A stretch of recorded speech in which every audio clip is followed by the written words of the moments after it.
The broadcast is now starting. All attendees are in listen-only mode.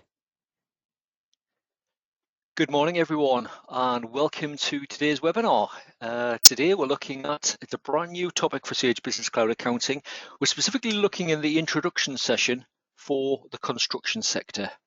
So we have been running webinars for a while now for just to introduce Sage Business Cloud Accounting. We run an intro and an advanced, but we're specifically looking at how it works in the construction sector. So bringing in things like CIS into the equation.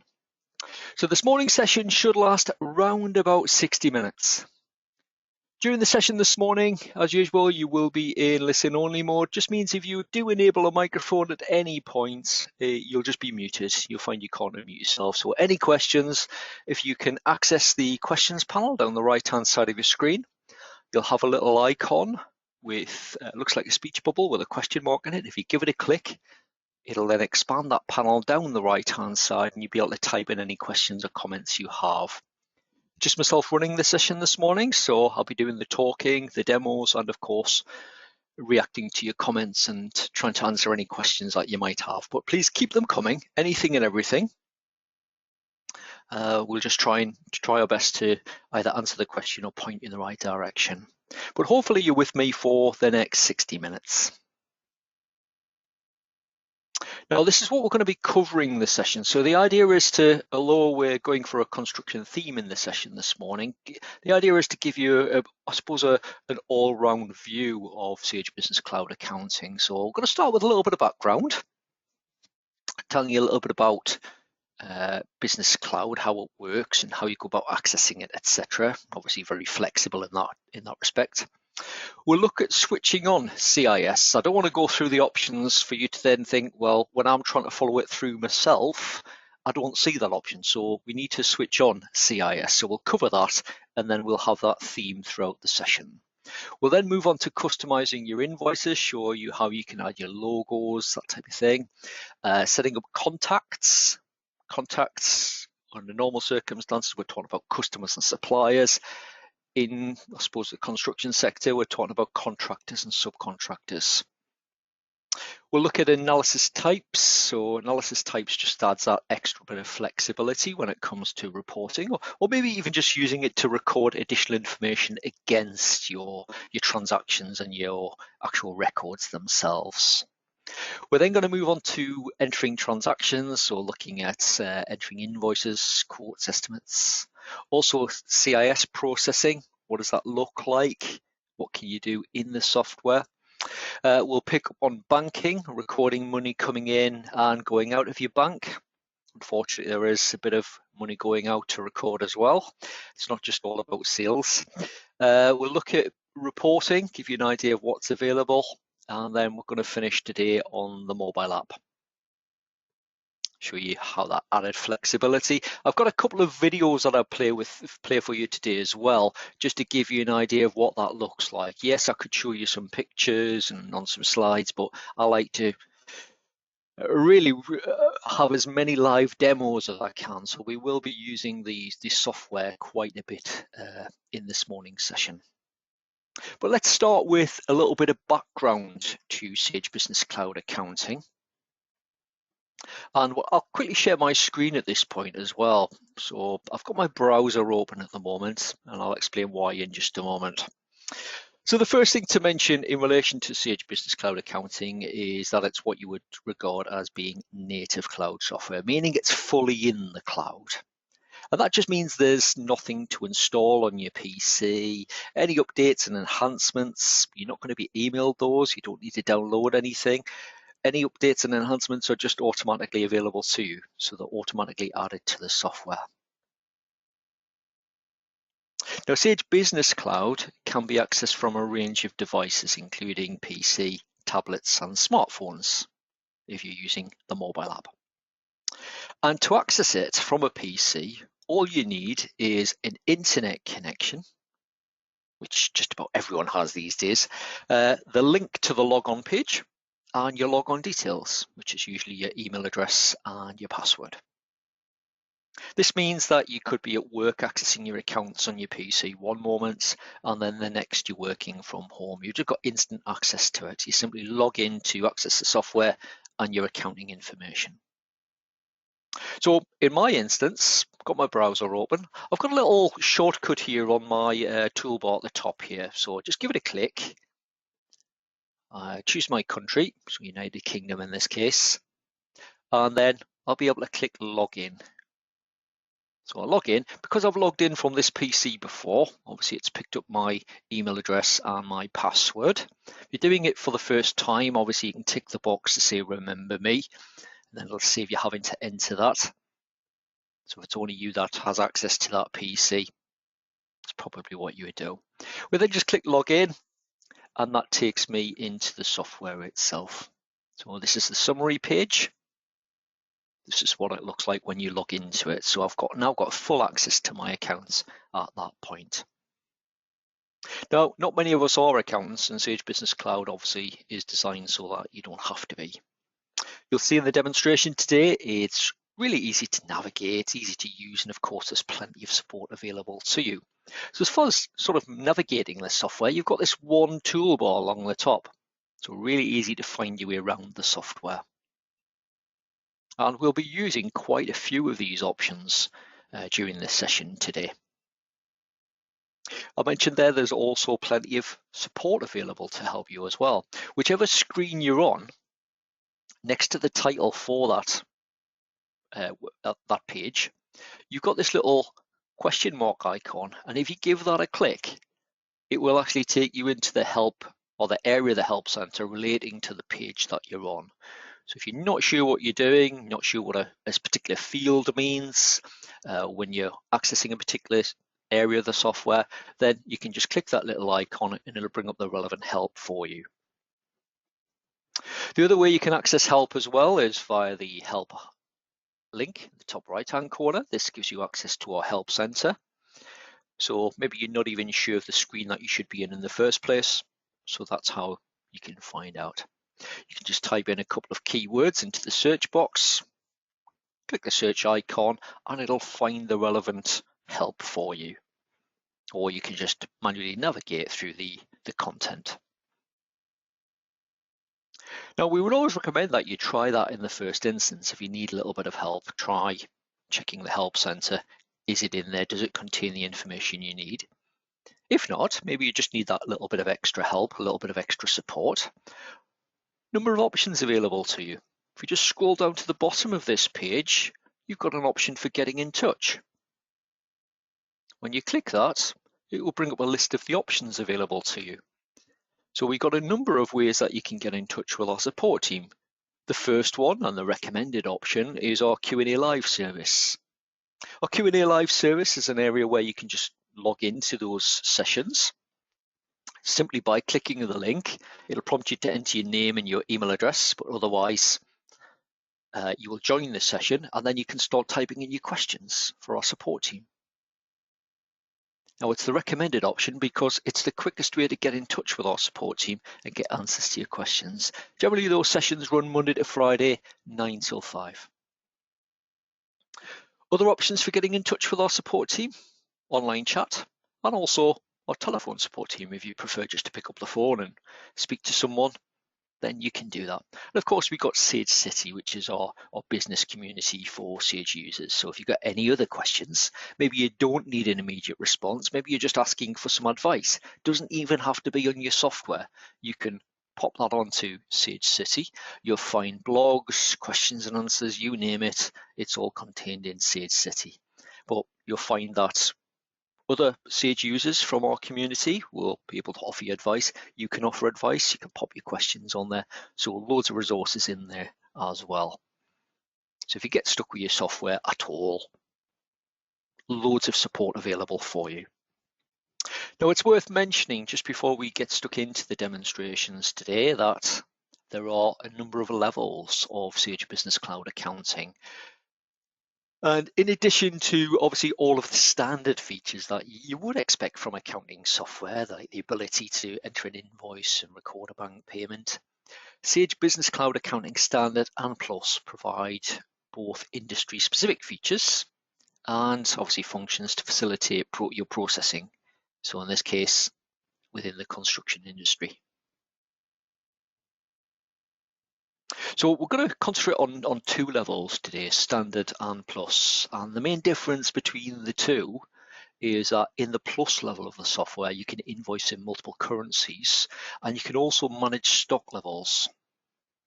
You often find in the construction sector quite a big divide in this as well as to whether you will want to record stock levels or not. That can be the big difference or the biggest factor between the two in this instance.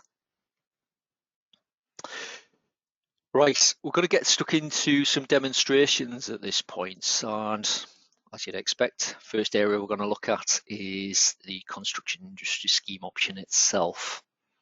Now, we're going to specifically look at switching this on within the software. Now, it can be used both as a contractor and a subcontractor. For contractors, it will automatically calculate CIS deductions. You'll be able to generate and submit CIS returns direct to HMRC. And of course, you can produce your mandatory monthly subcontractor statements and email them out directly from your software. So it's nice and easy to use as a contractor. As a subcontractor, when you're actually invoicing, again, deductions will be calculated automatically, and these will display on your invoices, and it will record any CIS suffered. And it's worth mentioning as well, on the subject of CIS, there's some new legislation which is finally going to be introduced on the 1st of March of next year. And that's the CIS domestic reverse charge. Now, there's no features in the software just for that, just at present, but you will expect that to be included, obviously, by the time that legislation goes live. Originally, that was to be introduced on the 1st of, it was going to be the 1st of October 2019, sorry. Then that was put back because of, obviously, COVID and lockdown. That was pushed back to October of this year. And then again, because of COVID, it was pushed back to the 1st of March. So we're anticipating that will go live 1st of March next year. So you would expect features to be available in the software. Remember, as we mentioned earlier, because it's cloud software, there's nothing that you need to do. These features will just be made available to you within the software. But let's have a quick look at how you go about enabling CIS in its current form within the software. So we'll close out to the Help Center. And from the main summary screen, we're going to go into Settings. And in the Financial Settings, we've got the Construction Industry Scheme option listed. And it's worth mentioning again that you can use this both as a contractor and a subcontractor. So when you first go in, you'll just need to tick the box to say that you are CIS registered. Then you'll need to indicate whether you're a contractor, a subcontractor, or both. And then it will just, depending what options you choose, it will get you to complete the relevant information in the boxes provided. So it's just a case of completing those boxes, clicking Save. If you've never used Business Cloud before, obviously you get that little green bar appearing just for a few seconds when you save anything in your software. It disappears and that's it done. Just that green bar will normally have some wording on, just says, right, you know, your settings have been, or your changes have been saved. And that's it done. So that's it switched on. And you'll see the CIS functions sort of being brought into the areas that we'll be touching on in the session today as we work through the various demos. Right, we'll pop back to the slides. We're going to start our main demos by having a look at customizing your invoices. In Sage Business Cloud Accounting, we provide you with 6 invoice templates, 3 of which are product-based and 3 of which are service-based. And it's simply a case of selecting which template best suits your needs, so appearance-wise as well. For each template, you'll be able to add your company logo and up to 2 association or accreditation logos. You can add customized terms and conditions just to ensure you get paid on time. Add notes such as your bank details so that your customers can pay you online. And overall, it's just going to help you personalize your invoices, giving them a much more professional look and feel as well. So let's get back to my desktop and we'll run through a quick demonstration of that. So we're still within the settings area at this point. We're going to go into the first section and we're going to choose logo and document templates.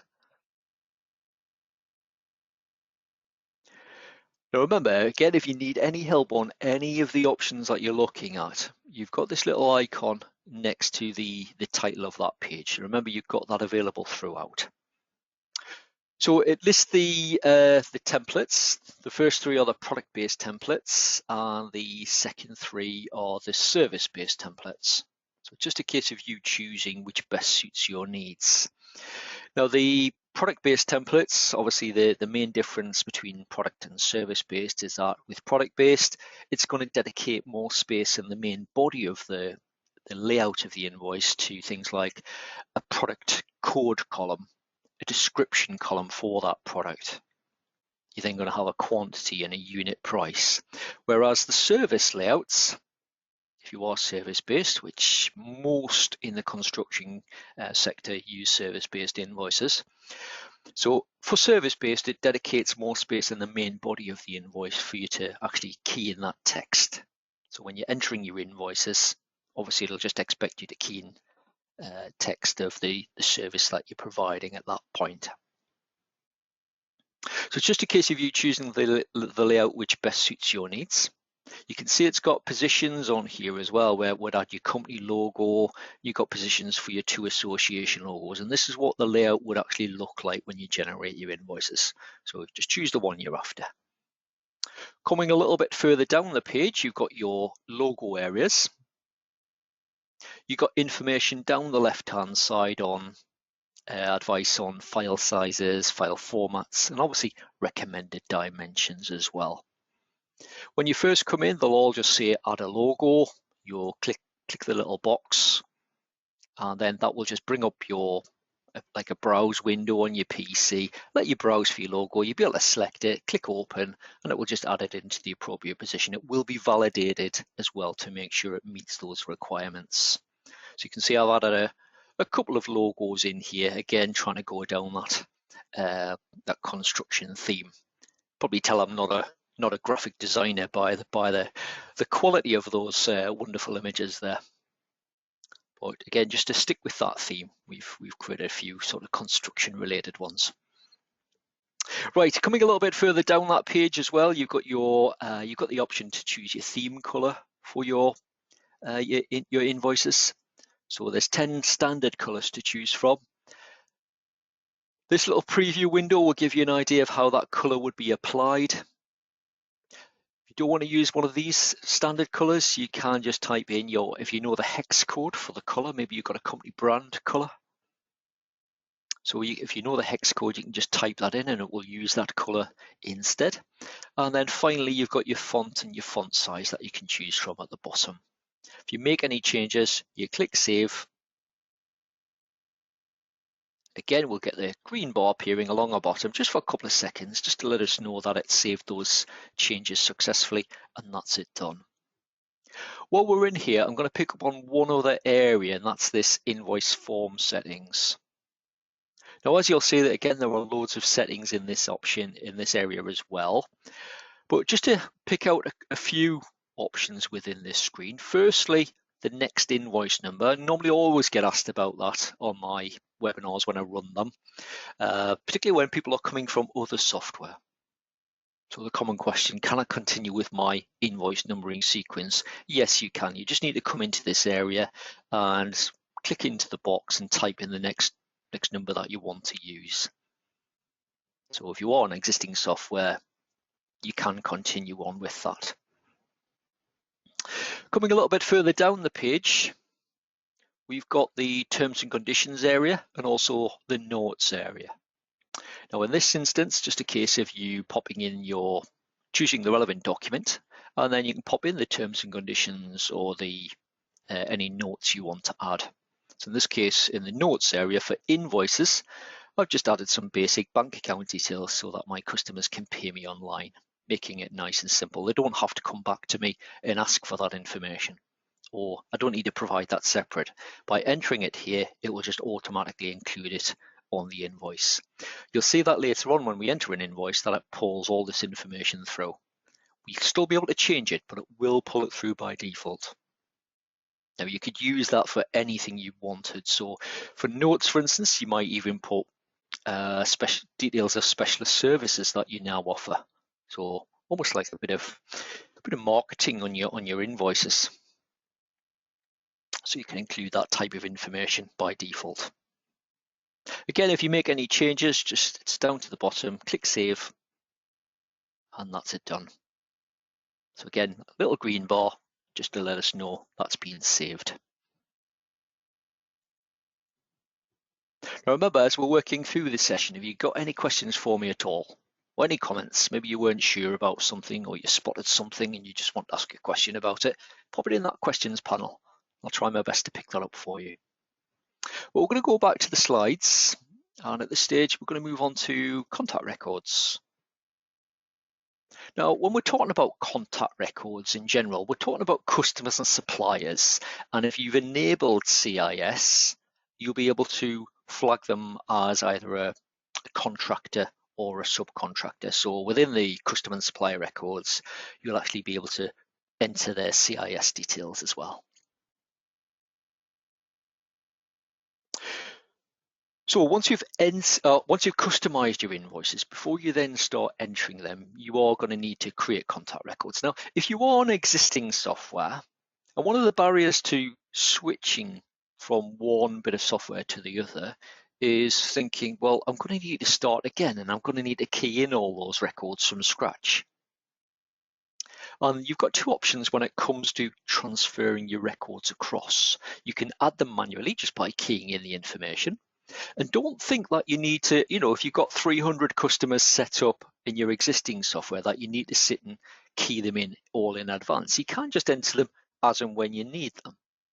So if you've got like maybe of your 300, you might have 290 that have nothing, no outstanding balance. So do you really need to transfer them across to get up and running on your new software? Probably not. You can just enter them as and when you need them. But you do have an option to import as well, and we'll touch on that in just a moment. That can be a big time saver. For your customers and suppliers, you'll be able to add CIS details, so essentially making them a subcontractor or a contractor, which will then obviously include things like deduction rates and verification details, so that deductions will be calculated automatically on invoices. Really easy to track invoices and payment history, and you'll also be able to generate standard customer statements, but also CIS monthly deduction statements as well if you are a contractor. Let's have a look at the basics of adding a contact record though within Business Cloud. So we'll go back to my desktop, and from our navigation bar at the top there, we've got the contacts option. So if you pop into contacts,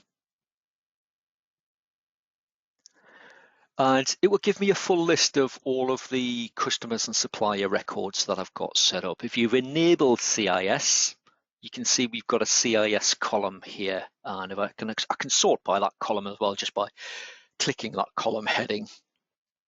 See, it's ticked, so it indicates whether it's a customer or supplier on the list, and if I have flagged them for CIS, then it will tick this column as well. If you can't see that CIS column, it's just you haven't enabled the CIS, which we showed you a little bit earlier on in the demo. That goes for any other column heading as well. You can put them in whatever order you want, either in ascending order, one click on the column heading, a second click, it will put them in descending order. So we can easily identify here which ones are flagged for CIS. Now, as far as adding your records in, we mentioned you've got two options. So obviously an easy option is just to click new customer or new supplier and then manually add in the details. Pretty much the same, depending which you choose. First thing it's going to prompt you to enter is either the company name, or if it's an individual, then the person's name. You then just enter the rest of their contact details. You've then got a number of tabs running through the record. So you can enter their address, delivery information, payment details, including specific credit terms, including a credit limit. You've got your defaults, you've got the CIS option. The CIS details that are required will be different depending whether it's a customer record that you're flagging as a main contractor or whether it's a supplier, which is obviously a subcontractor. You've then got notes and you've got the analysis option as well. Just in case of you filling in the relevant details, most of the details you can go in and amend in the future if you need to. So if you don't know all the information there and then, you can always add it in later on. But again, just fill in the boxes down to the bottom, click save, and it will add it into your list. Now, if we just go into an existing customer, so this, let's say this RDB construction, which is a customer in my case. So I give it a click, and from the CIS perspective, if we just click CIS, you can see we've only got 2 bits of information that we need to enter when it's a customer and it's a main contractor. So one, that they're CIS registered, and also the default ledger account that we want their transactions to be posted to.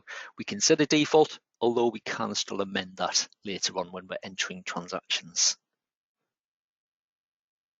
If I pop into my suppliers list at this point, so I'll choose this Newtown Builders, which again is flagged for CIS. Just give it a click.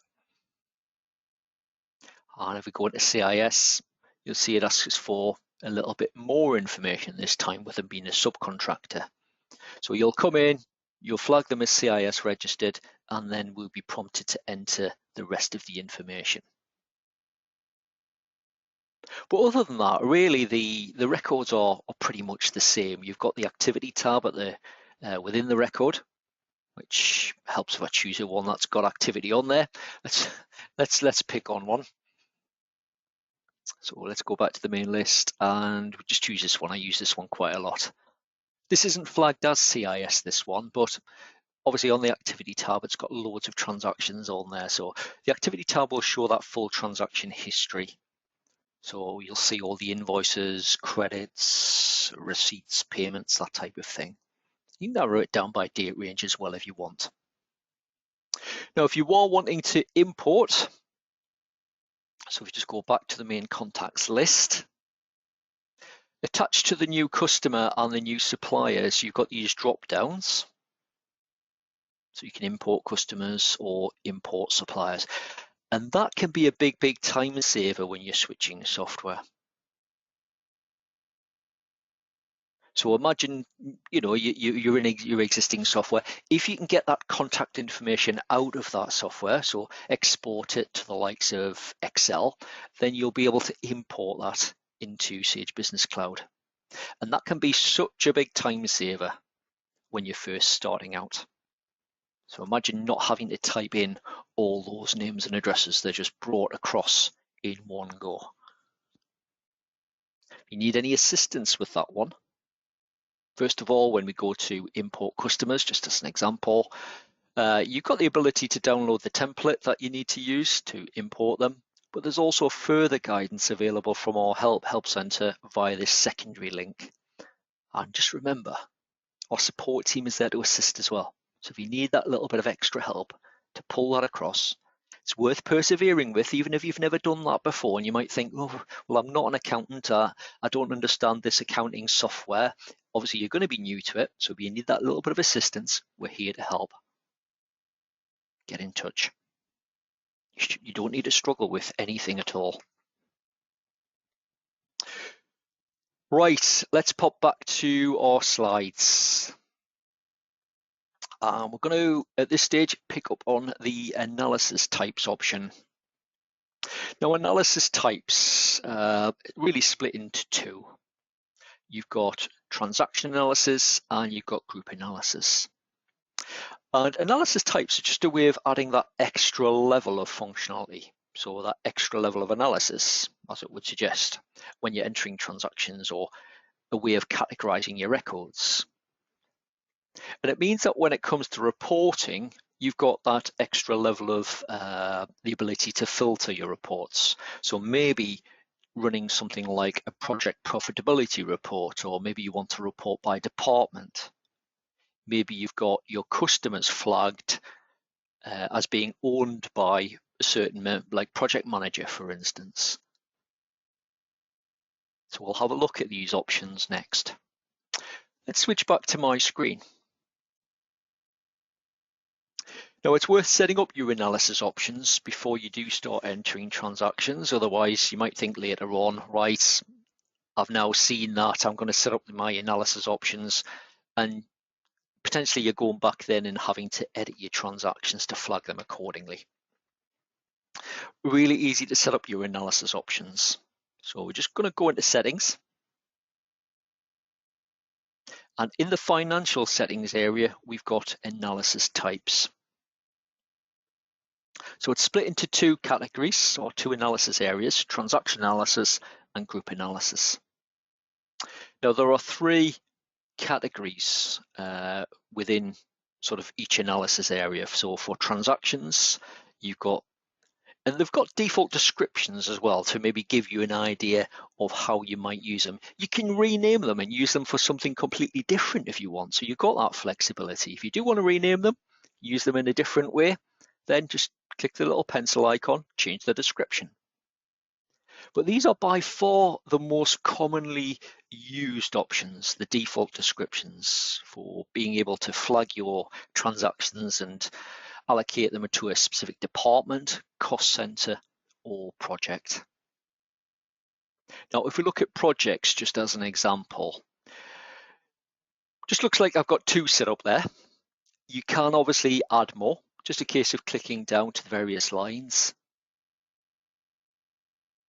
And then just a case of popping in a code and a name, and it will just go on indefinitely there. As you come down, you can choose the areas where you would like this option to be active in. So do you want to be able to specify a project when you're entering an invoice or a credit note, or purchase invoice or a credit note, or a bank payment, or a receipt, or even journals? So make sure you tick the relevant options. You don't want to be entering a bank payment and think, because you've deselected this option, you're trying to record a payment, for instance, or an expense, and think, well, why can't I allocate that to a project? It's because you haven't enabled it for that option. It will be switched on by default though. For the group analysis side, group analysis is all about categorizing your records. So your customers, your suppliers, and if you use them, your products and your services, if you do set records up for those. It's not as common to set products and services up in the construction sector. What you tend to find is that most people just generate service invoices and key in the detail of the service they provided there and then. So you don't necessarily need to use product records. You find if you do need to use product records or service records, you'll find more information about them within the Help Center. But we've got a taking the customer group as an example. We could maybe flag our customers, or do we want to flag them as CIS, or do we want to flag them as private or retail, or however else we categorize our customers? We might use all three for analyzing our customers or our suppliers. It's entirely up to you. Again, they've got default descriptions which you can amend if required. Just going back to transaction analysis. So we can see we got a department option, project option, and you'll see how they get pulled through a little bit later on when we're entering transactions, and obviously when we're picking up on reports as well. But that's how easy it is. It was just settings into financial settings, and then you've got the analysis types. So it's obviously worth noting that many of the reports that you have available, which we'll see a little later on in the demo, that you will be able to generate the report based on the analysis options, such as you could run a profit and loss report based around a department or a project if you need that profitability sort of calculation.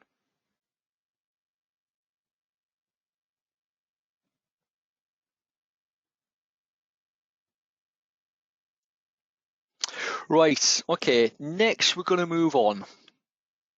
So let's pop back to the slides again. And we're going to move on and start having a look at entering transactions at this point.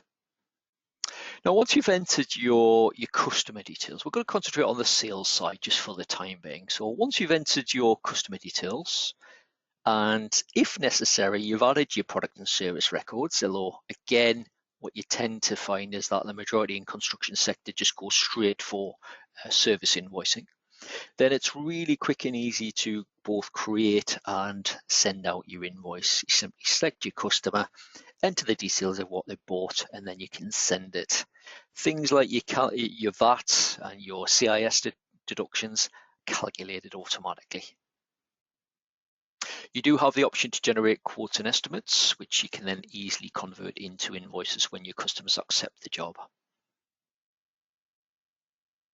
You've also got a recurring invoices option as well. Now,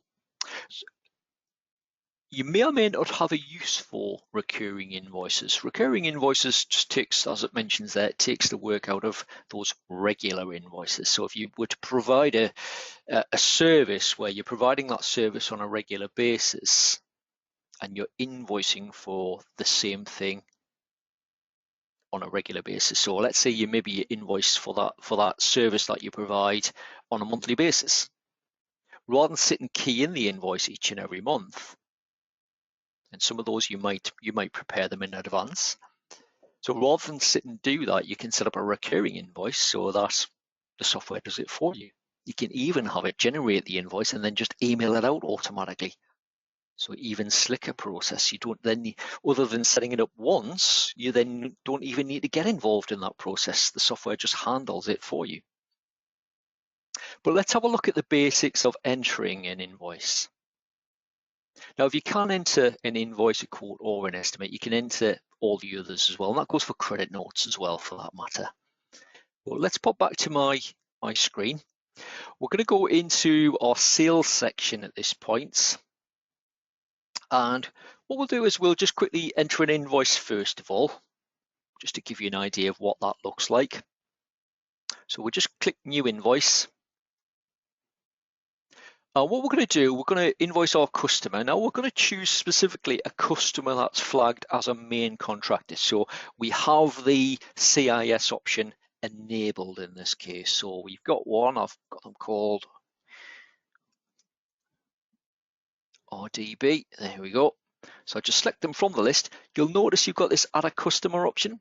So if you haven't set your customers up in advance, you can just enter them at this point.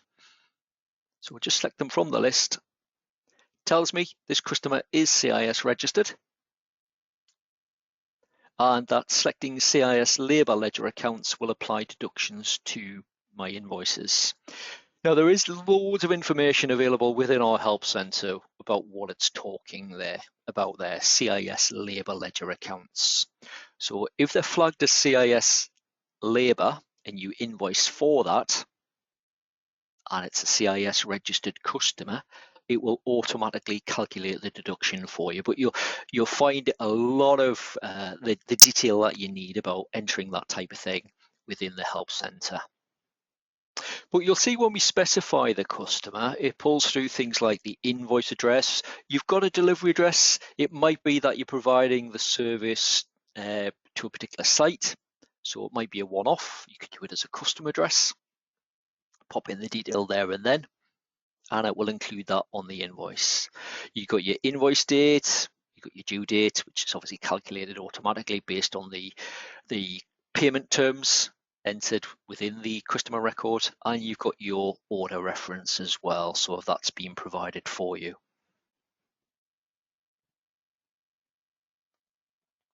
Now we then come on to the sort of the main body of the invoice. Now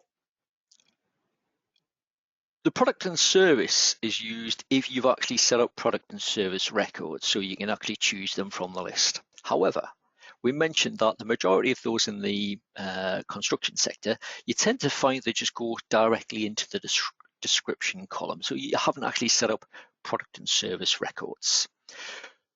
So you'll see I'm not the fastest at typing, so I'm just going to keep it nice and simple. What I'm going to do is I'm just going to do almost like parts and labor. Now, you can enter as much of a description as you want. So you can provide as much detail on that invoice as you need to do. So I'm just going to put labor. I'm going to flag this one to my CIS labor ledger account. Again, if you need more information about that type of thing, you'll find it in our help center. I'll pop in the rate. Let's just say I've charged £1,000.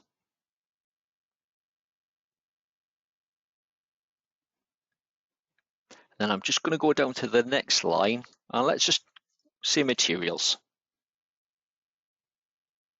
And I'm going to change it this time. I'm going to put it against a separate ledger account.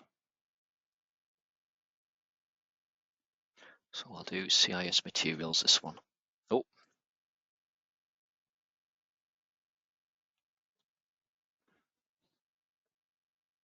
Select it from the list there. And again, we'll do £1,000. So we've got an invoice of £2,000 net, and at the moment it's going to have £400 VAT calculated. If we just scroll down, you'll see that we've got our total, but you can see it's also calculated the CIS deduction. Now that's based on our CIS deduction rate that's flagged against our own company, that when we enable CIS, it's our deduction rate that we entered at that point. So it calculates it automatically based on the net value of the CIS labour that we've charged. Now you can see that we've got the notes here, we've got the terms and conditions, so that's pulled through automatically. We can amend that, we can click into the boxes and we can remove it, we can amend it, do whatever we want with it at that point. But otherwise, that's it done. And we're ready to save it, or we can save it and email it out. We've got an option to save and print it as well. We could always save it as a draft invoice as well. So it might be that as we're providing a service, we keep adding on to this invoice. So maybe at the end of each day, we update it with a list of the materials and the extra services that we've provided. So we can keep doing that, and maybe we invoice them at the end of a period. Also allows us to do invoicing at various stages as well at that point. Let's say we want to send it out though. Now, emailing out your invoices, which the majority of Business Cloud users do, because it's so simple and it's so quick, and it costs you nothing either to email.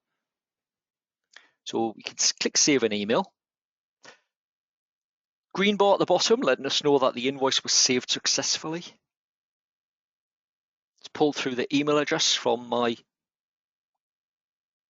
contractor's account, the record that I've got set up. I can choose to send myself a copy. I can attach the invoice as a PDF document, which is what you'd expect.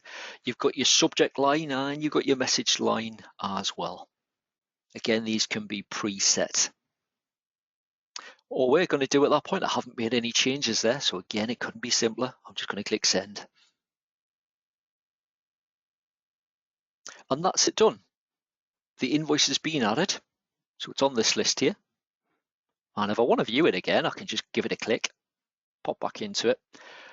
And as well as viewing the details and having various options for downloading a copy of it or emailing it again, or maybe raising a credit note if I needed to, I've also got this timeline option in the top right hand corner. So I can see when it was created, I can see when it was sent, if it has been sent, and also when it was viewed, once it's been received, and also is it flagged as having been paid. If I need to record a payment, I can do it in here.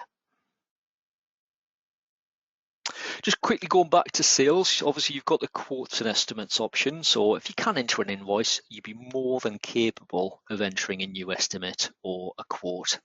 It looks pretty much the same. So if we were to let's choose the same customer. So it was, who was it again?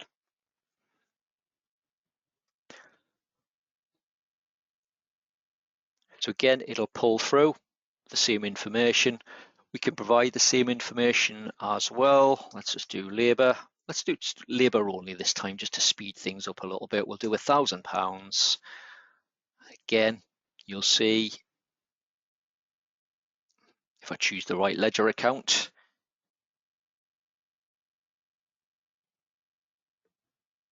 so CIS labour, you'll see at that point it will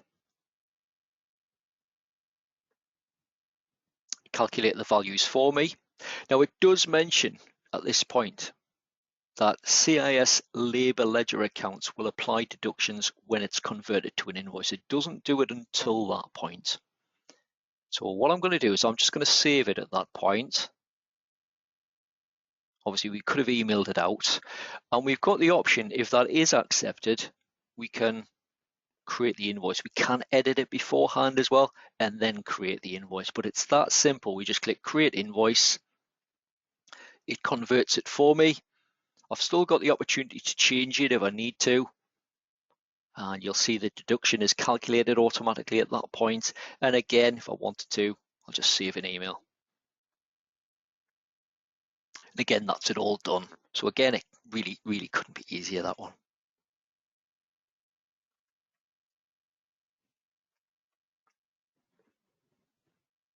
Right, let's pop back to the slides.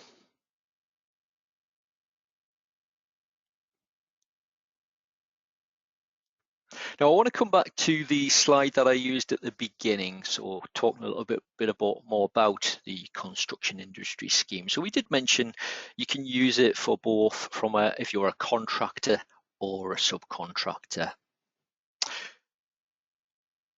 So it will deal with deductions in both sides. It's very common if you're a CIS registered that you'll be both a contractor and a subcontractor. You may just be one of them, but it's very common to actually be both. So obviously enabling CS, it does enable you to use it in both ways. Now we haven't really looked on the purchase side yet. So if you're a contractor, what does that look like? Now, when we entered the sales invoice, you saw that the deductions, the CIS deduction, it was calculated automatically. And on the purchase side, so if you're a main contractor and you've received an invoice from one of your subcontractors, which you would have set up as a supplier in your software, when you enter that, again, the deductions will be calculated automatically for you. Let's just pop back to my desktop and we'll have a quick look at that. So we're just going to pop into purchases and choose purchase invoices. And again, it's pretty much the same. So if you can enter a sales invoice, you can pretty much enter a purchase invoice as well. Works in pretty much looks pretty much the same. So we choose our supplier. So which in my case is, I can never remember which is which on mine for my demo. Let's do that one again. So Newtown Builders, it does tell me, it warns me that the supplier is CIS registered. So as long as I choose the appropriate ledger accounts, when I come on to enter the main body of the invoice, then it will calculate the deductions automatically for me again. So we've got the supplier, it's got the invoice date in there, we'll just leave it as today's date. It's got the due date, again, picked up automatically based on the payment terms. I'm just going to leave the supplier reference and the standard reference field blank. Obviously you can pop those in if you're provided with that information. But again, we'll ignore the product and service column because we're not using records. So we'll just go straight into the description and we'll do labour. Now again, I've got specific ledger accounts set up for CIS labour. So as long as we choose these CIS ledger accounts, then it will handle the deductions automatically for me. So it helps if I was looking for the deduction then, thinking it was zero. So it helps if I pop in an amount in there. So we'll pop in the amount of, let's say, £1,000. We're charged VAT in this instance, so £1,200 in total. Got your totals in there, and it can tell based on the supplier record and the CIS deduction rate that we've entered within their record that it knows to withhold 20%. Obviously, that's based around the labour. If we were to go for materials, shouldn't be any CIS deductions at this stage on materials. So we'll choose it. Oh, choosing the wrong one.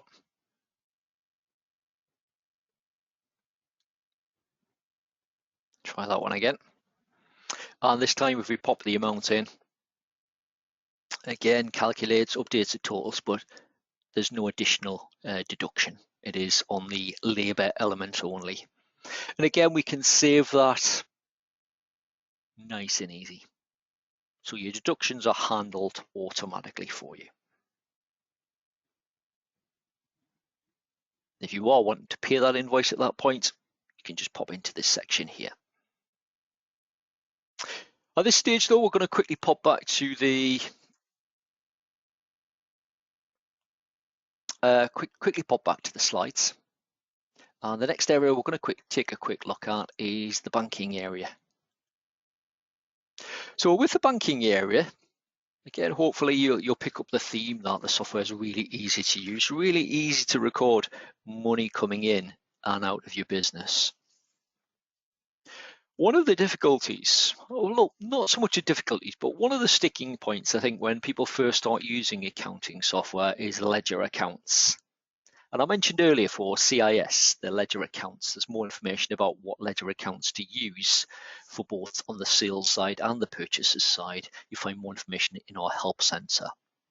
But if you've never used accounting software before, ledger accounts are just a way of categorizing your transactions. So I always compare it to like doing your household budget. So you might get your, you might get your bank statements and you might say, right, well, I'm trying to work out my budget. So every time I bought petrol, I'll highlight that in blue, or food shopping, I'll do it in yellow, household bills in green. And the idea of doing that is you can then get tools for your colors. And that's essentially what ledger accounts are. You're categorizing your transactions and the software will do all the adding up for you. So it's great for reporting purposes. You've got your analysis types as well. So when we enter a transaction in a moment, those analysis types that we looked at earlier, you'll see how we can specify those. And it's worth noting as well that obviously your transactions can be recorded via the mobile app. I've got a little video which I'll play for you in a few minutes time just to show you that. So you can enter your transactions on the go, you or your colleagues for that matter. But let's pop into the banking area. We'll show you how you can, let's just do an expense this morning. So when we pop into banking, when you first go into banking, you'll have panels for each of the bank account records that you've got set up. There'll be two by default. There'll be a current account and a cash account. As you can see, I've got a third one set up, so you can set up additional records should you need to. If you've got multiple locations, you might have multiple cash accounts, you might have multiple current accounts, deposit accounts, credit cards, you name it, you can set them up. If you need to set up additional records, it's just new and then bank account, fill in the details, and it'll add an extra panel to your list. Also from that new menu, you've got the option to record your transactions. So if we want to record an expense, let's choose the payment option.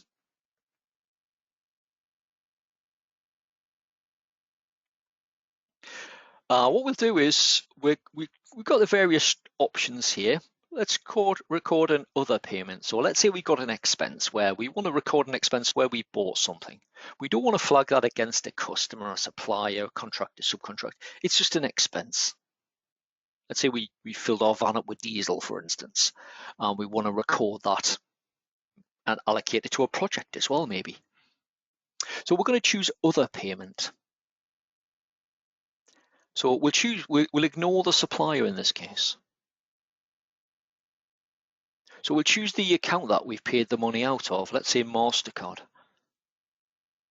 The payment method, we'll just leave it set to credit debit card. We'll leave the date as is, optional. The reference, we'll just say fuel, and let's say we're paid £50 in total. We then come down to the ledger accounts, and there are quite a few ledger accounts already set up. And try not to get overwhelmed by that if you're new to the software. You'll pick some of them up very quickly. If you don't know the numbers, which you'll be surprised at how quickly you do pick up certain numbers, so you'll then just start typing them in, probably not realize how you know that, but you do. But you might choose to rename some of the accounts as well to make them that bit easier to find. So I've got 7300 as an example, which by default is just called vehicle fuel. But I've added the description petrol diesel on the end of that. So it means if I don't know the numbers, and that obviously would help my colleagues out as well.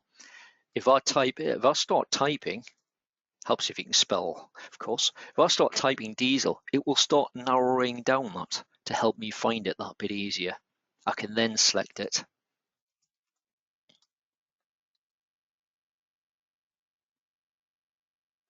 Van Diesel. It's not the film star with a typo.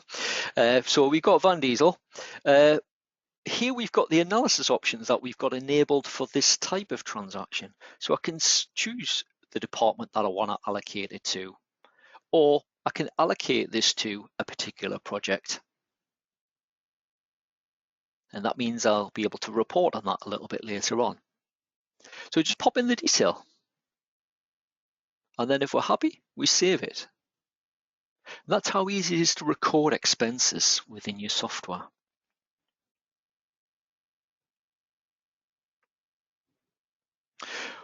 All of the transaction types, there are detailed steps available via the Help Center should you need them.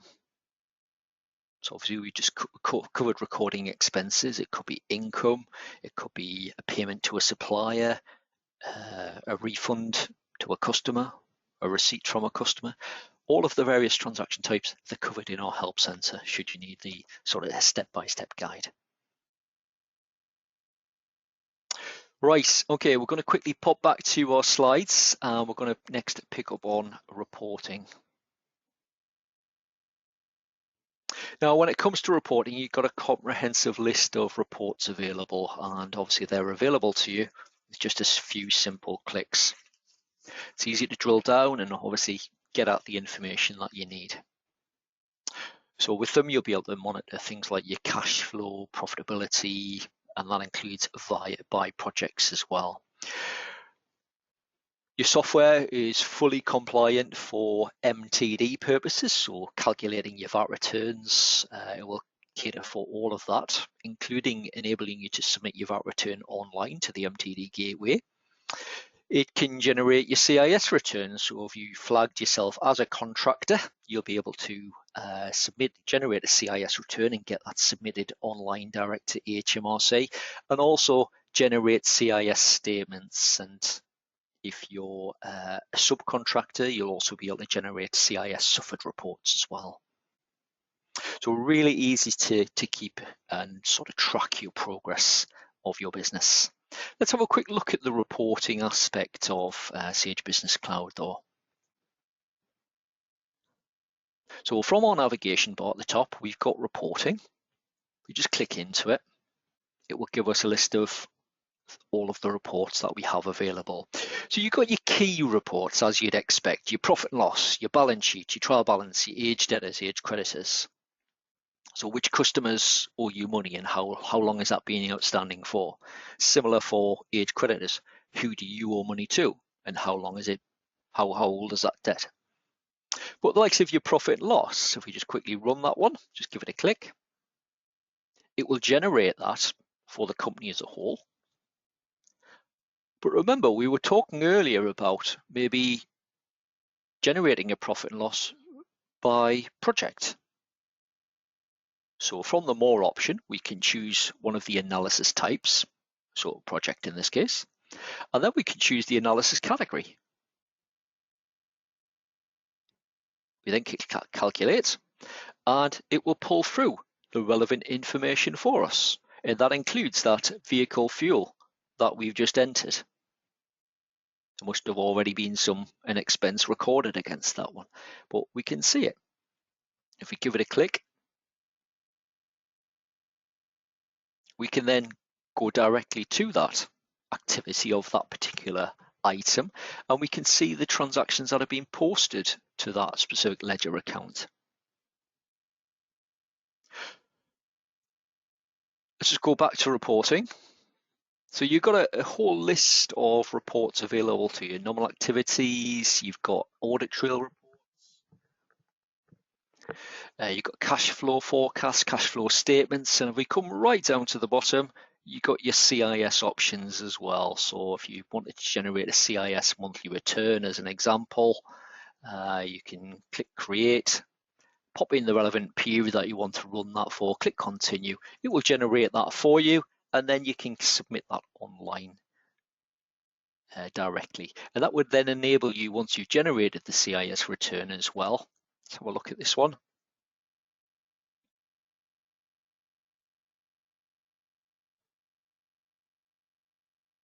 So from here, from this CIS return that we've already calculated, we can extract our subcontractor statements. You can see you've got the option there to submit your CIS return direct to HMRC. So loads of reporting options. If you want to have a look at the reports,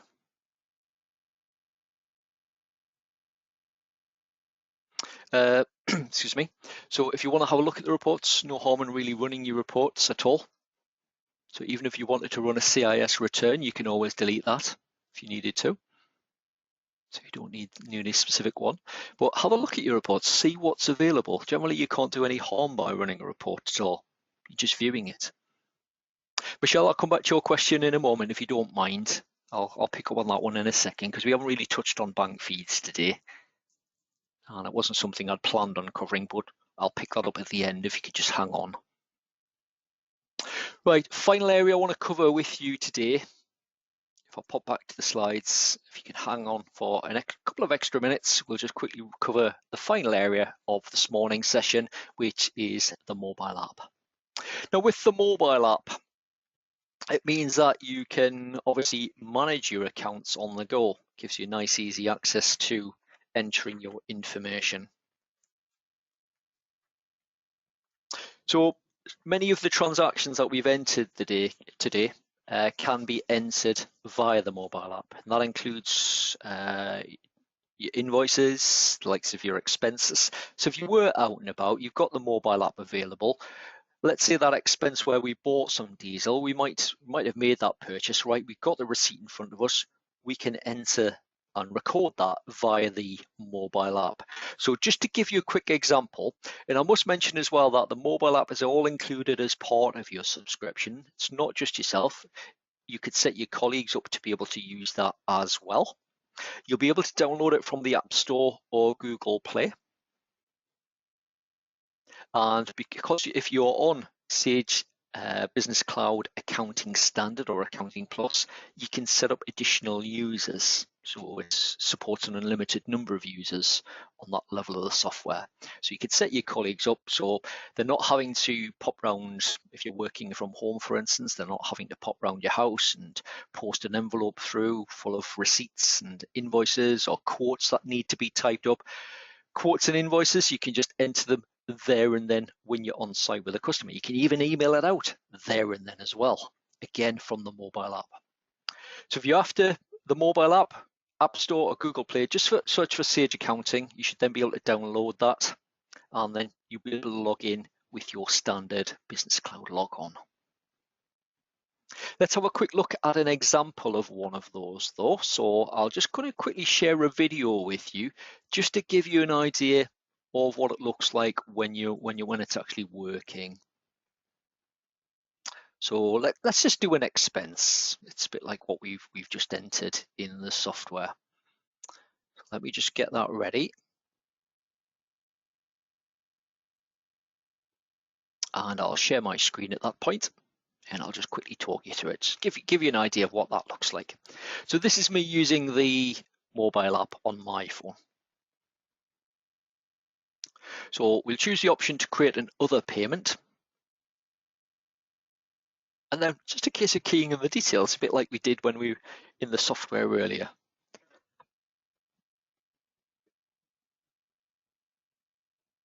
we'll pop in some details, choose the VAT rate. We can choose the ledger account, choose which account the money was paid out of. So if you've got credit cards or multiple current accounts, that type of thing, you can choose. You can change the dates, you can add a supplier if required. We're not going to in this case. Pop in a reference, and also you can add an image. So if your colleagues are out and about, they've got the receipt in front of them, they can take a photograph there and then attach it to the transaction, and that's it done. So they don't even need to pop round to your house and push that envelope through your door with all the receipts and invoices, etc. They're just doing it there and then. So that's how easy it is to use the mobile app. And obviously those transactions, once they're posted into your accounts, of course, you'll be able to amend them if anyone had made a mistake, or maybe forgotten to change the date, or even if they put it to the wrong ledger account, or even something simple like a typo. You can correct that very easily. Right, I want to pop back to the slides. That does bring us to the end of the demos this morning. So remember, if you need any support, please get in touch. There's loads of options. You've got your help, which we'd encourage you to use in the first instance, either using that little icon next to your title on the relevant pages, or using the help center via that link in the top right-hand corner. But if you do need any help beyond that as well, maybe you need to get a little bit of assistance from our support team, remember the options you've got. We would recommend that you go down the Q&A live service. It's the quickest option for you to use to get answers to any questions that you have, but a number of other options available as well. Now, just before I open up the questions, I just want to thank you for your time. If you're watching a recording, many thanks for watching the recording as well. If you do need any support, or you've got any questions after you watch the recording or you've attended the session this morning, just remember you've got those additional support options available. You will receive a follow-up email for those that have attended the live session this morning, and that email will include a link to our survey. If you could complete that survey, not take you long to do that. It's a few questions. If you've got any feedback for us, we really appreciate you taking your time just to complete that. So many thanks. Hope you have enjoyed it and you found it helpful and given you a little bit of an insight into the construction side of Sage Business Cloud and touching on the CIS elements of that. If you've got any questions though, I'm going to hang around just for a couple of minutes to see if any questions do come through, and I'll quickly pick those up. We've only got one from Michelle so far. So Michelle's asking with regard to recording a payment for expenses, what happens when your bank feed comes through? Will this transaction not show?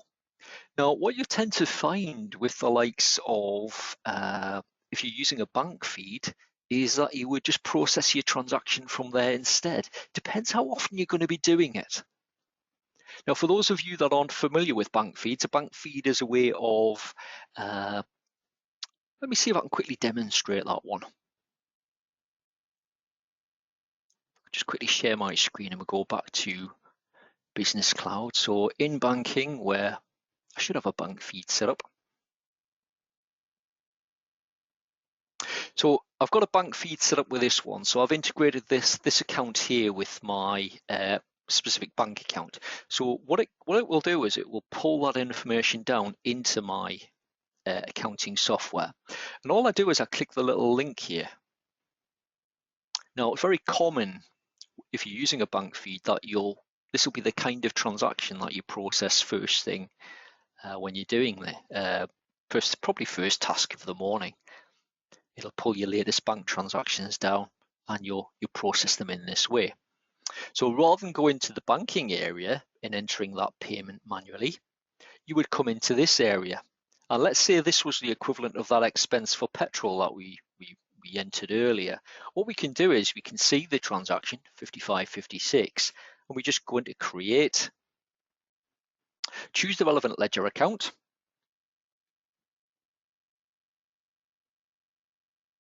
So let's choose let's say it was vehicle fuel again. I'm not having much luck with that, my clicking this morning. Try again. So we choose the relevant ledger accounts. We could fill in the obviously the reference, it's pulled that automatically from my bank as it's downloaded that transaction. Set the method, it knows the VAT rate, and all I need to do at that point is click create. And that would be the equivalent of me sitting there keying that in manually.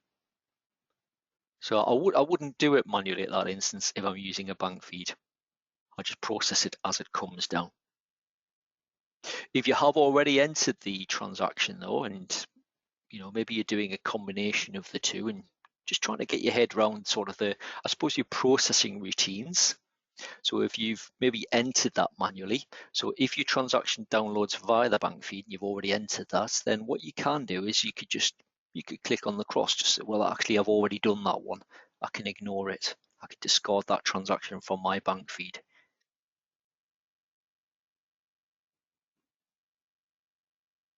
But as I say, what you tend to find where people are using a bank feed is that they'll process all their main bank transactions via that bank feed screen because it's such a big time saver. It's estimated that it could save you anything up to 80% of your time compared to if you were just entering them manually all the time. Hope that one covers that one, Michelle. Again, as you start thinking about those though, and many of you will, you'll be here today as maybe you're just about to sign up to your trial period. Some of you may already be well into your trial period or even beyond that, and you're still trying to get to grips with your software. Then, if you need any assistance with that, you know where the support is and we're here to help. But anything like that, as you think of those questions, get in touch.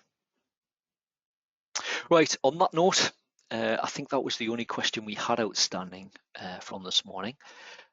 Actually, one just popped through from John there. John's just asking about maximum number of subcontractors he can enter. No limit on that, John, and that goes for the rest of the software as well for that matter. So setting up customer records, supplier records, whether you flag them as for CIS or not, products and services, which we haven't covered this morning, but also invoices, quotes, estimates, transactions. There's no limit on that type of thing. So you're not going to hit, say, 500 customers and then it stop working and say you can't add any more. It's nothing like that. It'll just keep on going. So once again, many thanks for your time this morning. I hope you have enjoyed it. Do watch out for your follow-up email. If you could take a moment to complete that survey, that should be linked on the follow-up email. That would be great. You'll get that email in round about an hour's time. And hopefully we'll see you on some future webinars as well. Many thanks.